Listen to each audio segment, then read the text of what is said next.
बहुत सी औरतें इस बात से सहमत होगी कि घर के कामों की लिस्ट कभी खत्म ही नहीं होती है। आपको ये इंश्योर करना है कि घर में प्रेजेंट सारे लोगों के लिए खाने पीने के लिए साफ बर्तन है, घर में डस्टिंग हो रखी है, वॉश बेसिन के ऊपर जो बल्ब 2 दिन से फ्यूज पड़ा है वो भी बदला जा चुका है, पंखे साफ किए हुए हैं, हफ्ते में एक बार चादर बदलना भी बहुत जरूरी है, जो गंदे कपड़े हैं उन्हें धोना है, जो धुले हुए कपड़े हैं उन्हें सुखाना है, जो सुखाए हुए कपड़े हैं उन्हें घड़ी करना है और जो घड़ी किए हुए कपड़े हैं उन्हें वापस अलमारी में रखना है।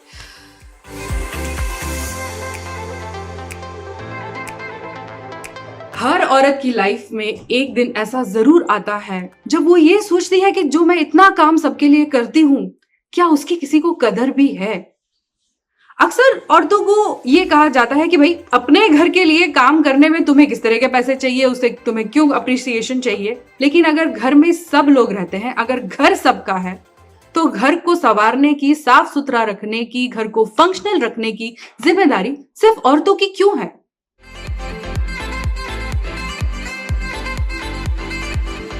घर के कामकाज को अक्सर लोग जितना आसान समझते हैं वो उतने होते नहीं हैं। ये एक ऐसी अंधी खाई है जिसमें अगर आप एक बार कूद गए तो न जाने कभी बाहर निकल पाएंगे। झाड़ू मार के आपने रखी नहीं तो न जाने कहां से उड़ के एक बालों का गुच्छा तुरंत फर्श पे आ पहुंचता है। बड़ी मेहनत से आपने सारे बर्तन धो के बस अभी रखे ही थे कि फिर एक गंदा चम्मच सिंक में हाजिर हो जाता है। धूल पोंछ के आपको अभी 1 घंटा भी नहीं हुआ और फिर से डस्ट की एक मोटी परत डाइनिंग टेबल पे हाजिर हो चुकी है। कोरोना वायरस लॉकडाउन ने हमें समझाया है कि घर को चलाना कितना मुश्किल होता है, खास तौर पर ऐसी सिचुएशंस में जहां हमारे पास मदद नहीं होती है। लेकिन आज भी हमारे देश में ज्यादातर हाउस होल्ड चोर्स यानी कि घर के कामकाज की मोटी तौर पर जिम्मेदारी औरतों पर ही पड़ती है और उनसे ये भी उम्मीद की जाती है कि वो ये सारे काम हंसते हंसते बिना किसी मदद के और बिना किसी पेमेंट के फ्री में कर दे।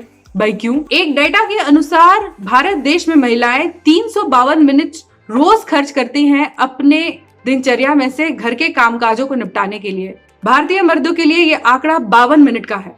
लगभग 7 गुना का अंतर है यहाँ पे, जिसे हम अनदेखा नहीं कर सकते। लेकिन हमें ये जानने के लिए कि घर का कामकाज कितना थैंकलेस जॉब है, किसी डेटा की जरूरत नहीं है। ये हम सब लोग जानते हैं और शायद इसीलिए हम सब लोग इसको करने से कतराते भी हैं और बचना भी चाहते हैं। तो घर का काम सिर्फ औरतों की जिम्मेदारी होती है, ये स्टीरियोटाइप आखिर आया कहां से? क्या ये माइंडसेट सिर्फ आदमियों में कॉमन है? जी नहीं, हमारे देश में कई ऐसी औरतें हैं जो खुद ये माइंडसेट रखती हैं। उनके हिसाब से अगर घर में किसी औरत के होते हुए भाई को, पति को या बेटे को खुद से उठ के पानी का ग्लास भी लेना पड़ रहा है तो ये बड़े ही शर्म की बात है। हम अक्सर घरों में देखते हैं कि लड़कियों को छोटी उम्र से ही घर के छोटे मोटे काम करने के लिए एनकरेज किया जाता है। जाओ मम्मी की हेल्प करो कपड़े घड़ी करने में, या पापा बाहर से आ गए उन्हें ग्लास भर के पानी ला के दो। कितने घरों में लड़कों को भी यही काम करने के लिए एनकरेज किया जाता है। कितने लड़कों को ये सिखाया जाता है कि अरे अब तुम बड़े हो रहे हो, तुम्हें खाना बनाना आना चाहिए, तुम्हें अपने कपड़े खुद से धो के, इस्त्री करके, घड़ी करके अपने अलमारी में जमा के रखना आना चाहिए। ये एडल्टिंग का एक बहुत बड़ा हिस्सा है। जब हम इस सवाल के जवाब को समझ लेंगे तब हम ये भी समझ जाएंगे कि ये जो 7 गुना का अंतर है 352 मिनट और 52 मिनट के बीच का, उसे कैसे खत्म करना है। हम एक ऐसी सोसाइटी में रहते हैं जहां पर लेबर की कीमत तब तक नहीं है जब तक उस पे ऊपर कोई प्राइस टैग ना हो। ऐसा काम कोई भी नहीं करना चाहता है जिसके एवज में ना तो उन्हें शाबाशी मिले और ना ही पैसे। और फिर भी हम औरतों से ये एक्सपेक्ट करते हैं कि अपने दिन का 6 घंटा वो घर के कामकाज को दे, जिसकी ना ही घर में किसी को कदर है और जो कोई और नहीं करना चाहता है। शायद हाउस होल्ड चोर्स पे अगर हम प्राइस टैग लगा दे तो लोग आखिरकार ये बात समझ पाए कि औरतें अपने घर को ठीक ठाक रखने में कितनी मेहनत करती हैं।